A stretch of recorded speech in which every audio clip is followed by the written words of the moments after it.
One thing that keeps me puzzled, despite having studied finance and economics at the world's best universities, the following question remains unanswered.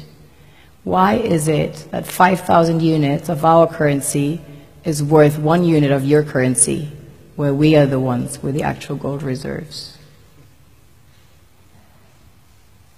It's quite evident that the aid is in fact not coming from the West to Africa, but from Africa to the Western world. The Western world depends on Africa in every possible way, since alternative resources are scarce out here. So how does the West ensure that the free aid keeps coming? By systematically destabilizing the wealthiest African nations and their systems, and all that backed by huge PR campaigns, leaving the entire world under the impression that Africa is poor and dying and merely surviving on the mercy of the West. Well done, Oxfam, UNICEF, Red Cross, Life Aid, and all the other organizations that continuously run multi-million-dollar advertisement campaigns depicting charity porn to sustain that image of Africa globally.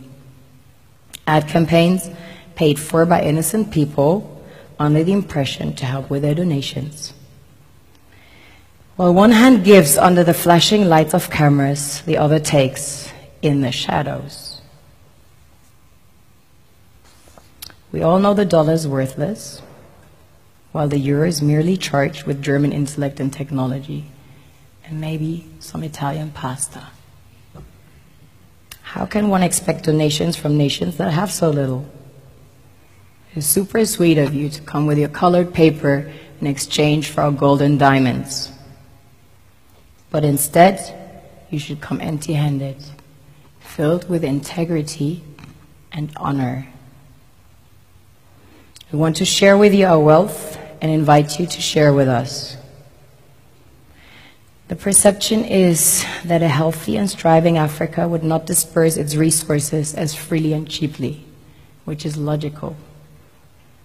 Of course, it would instead sell its resources at world market prices, which in turn would destabilize and weaken Western economies, established on the post-colonial free meal system. Last year, the IMF reports that 6 out of 10 of the world's fastest growing economies are in Africa, measured by their GDP growth. The French Treasury, for example, is receiving about $500 billion year in, year out, in foreign exchange reserves from African countries based on colonial debt they forced them to pay. Former French President Jacques Chirac stated in an interview recently that we have to be honest and acknowledge that a big part of the money in our banks comes precisely from the exploitation of the African continent. In 2008, he stated that without Africa, France will slide down in the rank of a third world power.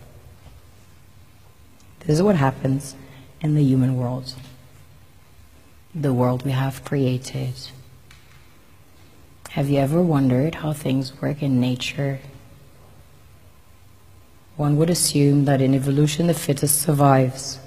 However, in nature, any species that is overhunting, overexploiting the resources they depend on as nourishment, natural selection would sooner or later take the predator out, because it offsets the balance.